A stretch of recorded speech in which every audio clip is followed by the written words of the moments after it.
So we're going to talk about toothing, and right now I'm going to build up an inside corner and an outside corner toothing so that it can be brought back into later. Now, you would really never do this in a real job scenario. You would not have toothings this close to one another. This is for demonstration purposes only. So if we were toothing this inside corner, we would probably have a dead man or a pull here pulling our line this way. And we're going to tooth right here so that later we can come and infill it. On the corner, we're going to pretend that this wall is going this way and I'm toothing out here. So that in the next video, I'll demonstrate how to tooth in to an outside and how to tooth in to an inside. Now, what you want to do, especially if you have a long wall and the brick bond is wandering because there's all different size bricks, you always want to put a plumb line where you're going to be toothing. So once you get your first brick set, put your level on it, put your plumb line. And go as high as you can reach. And then as your scaffold gets raised, raise your plumb line accordingly. But always make sure your plumb line goes up above your head. You don't have to worry about burying it and losing it. Whenever we're leaving out a toothing, what we're going to want to do is have a bucket of sand on the corner where the toothing is taking place so that you can readily grab it. Do not use mortar, especially if you're on a mast climber or a crank up, because you can't crank down to pull out your toothings that day. So the mortar is going to get hard and it's going to have to get hammered out at a later date, which could be problematic. So typically you'll put a little bit of sand down and then you'll put a half a brick down. And then of course you'll put some sand on top of that brick. Just like that. Whenever we come to our toothing, we want to hold this mortar back a little bit so that it doesn't ooze in. You're going to cut that mortar at the bottom and then hold this mortar back. You should not have to use your chisel to clean this out when you come back into it. So be mindful when you're putting your mortar down to stay off of it. Now, whenever we get to the outside corner, again, just like the inside, we want to clean our excess mortar off before we set our toother. You could always just set your brick right there and just put a big glob of sand on top instead of doing it bottom and top. Whatever is easiest. It kind of depends on how wet the sand is, how dry the sand, and also how thick your mortar joints are. That will dictate how much sand you need to put down.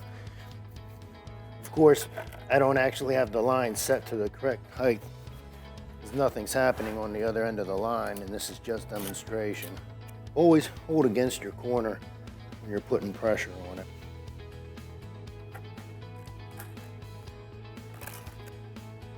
And keep your tail clean. Keep this area clean and free of mortar so that when you come to put your toothing in, you don't have to worry about chiseling any mortar out of your way. One thing to keep in mind as you're working a toothing is it's nice to have a range line. Maybe it's hooked to a dead man, even if it's not level, just to give you the range. So as you come up your pull, if your pull is slightly out of plumb, your range line will go with it. The framing might not be plumb.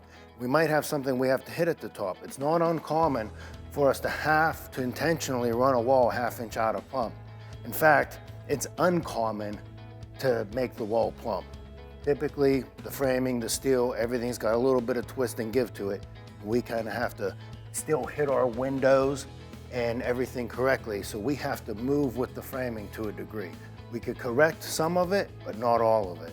So the other thing you could do is use your level. But one mistake people make when they do this is well, you can see I made a mistake here. You should, if you're going to be using your level, then you need to turn your halves this way.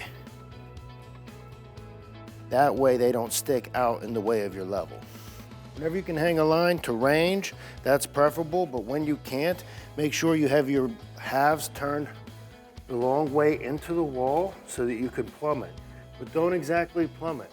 Make it whatever the pull is. If the pull's running a little hard in one direction or the other, do the same with the tail of your toothing. So check your pull, And if the bubble is holding tight to one line or the other, make sure as you come up, you're checking that and you're doing the same.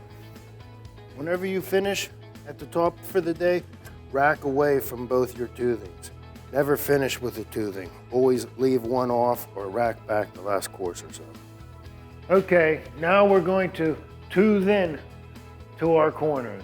First thing we have to do is remove our halves that we set in sand. This could be done as we're raising our scaffold, as we're building ahead, as we're tearing our scaffold down. So sometimes when you approach a wall that you have to tooth in, this cleaning could already be accomplished.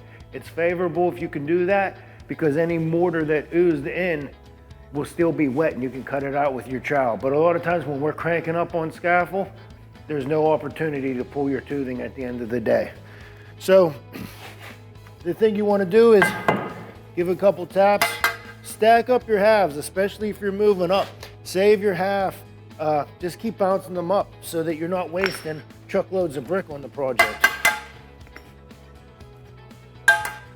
And then you just always start from the top down because you don't want to get the sand on what you clean. You clean in here and you come up, you're just going to make it dirty. Now, there shouldn't be any mortar really oozed into your obstructed area. If there is, you might need to take your hammer and chisel and clean it out. You can even use your brush to clean that up a little better.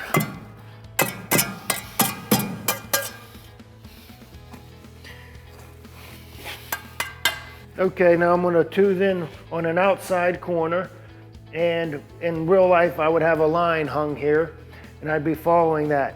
Occasionally it's difficult to make your return from the way your scaffold is set up. So you might leave these brick out and your toothing would be here. And what you would do then is you would hang a 2x4 or something to put your line block on to hold tension so that you could hang your line in the appropriate place here. Pretty simple technique. We see it a lot. Sometimes we put an L bracket, so there's a 2x here, nailed to a 2x here, so you can just hang it on the toothing up above, and you'll pull your line that way. Of course, in this little sample scenario, there would have hardly been anything here had I done that. So when you're toothing in and you're spreading your mortar, you don't want to play around with doing all this kind of business. You want to just spread right into the toothing as you're spreading the wall. So as you're coming down the wall spreading and you get to you just kind of give it a little right in there. Then you just kind of furrow your mortar. So when you're coming in, be a little stingy with the mortar on the head joint because you're going to collect this mortar and shove it in. You don't want to push it in like this and smear up the face with the mortar, especially if you put a little on the top, it'll just smear this up. So you want to come in this way, get that brick in there.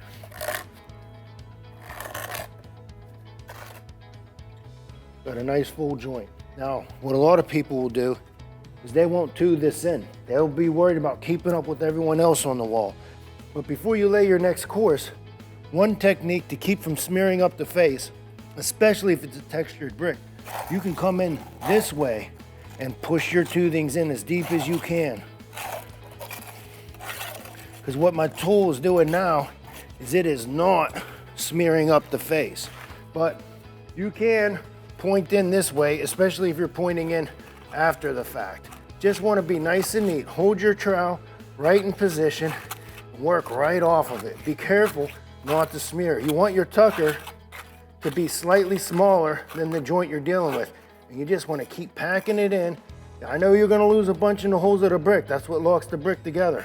But keep packing it in. You don't want to just face it and make it look like you packed it in there. The best thing to do is to tooth it, to tuck your toothing as you build the wall, and that way you can strike that joint when you strike the rest and the mortar will be correct. Otherwise, you go to strike this wall in at the end and you're tucking fresh mortar in and then you're striking wet mortar while the rest of this is hard, you can get a slightly different finish in the joint. I've even seen slightly different colors in the joint. Toothing in an inside corner, the first thing we're going to want to do is draw a plumb line on that wall. We just hold our level on the last course beneath us or our layout starting point. Get it so it's plumb and put our lines. This will help us keep our wall straight, and that's where we're gonna hang our line. The way we hang our line in the inside is we hook the line back behind the brick. Most often you have an inch here, maybe more. In this training area, we have a little return setup, so there's not really much finger room here for a 2-brick setup, so it's hard to get through there. But what you're gonna, oftentimes, you can use a line pin if you have a tight cavity. Just do a simple, basic loop that we do on a line pin, and you could put it in there. You can get it right in here. And you want to make that line pin the position so that your line is right on your plumb line.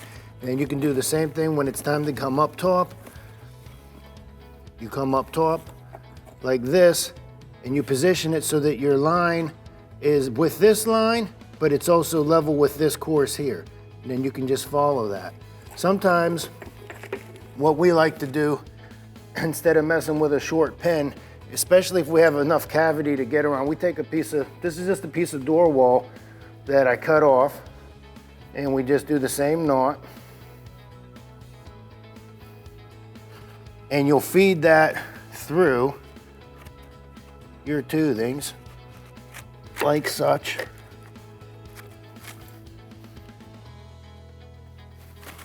I'm getting hung up on the Tyvek.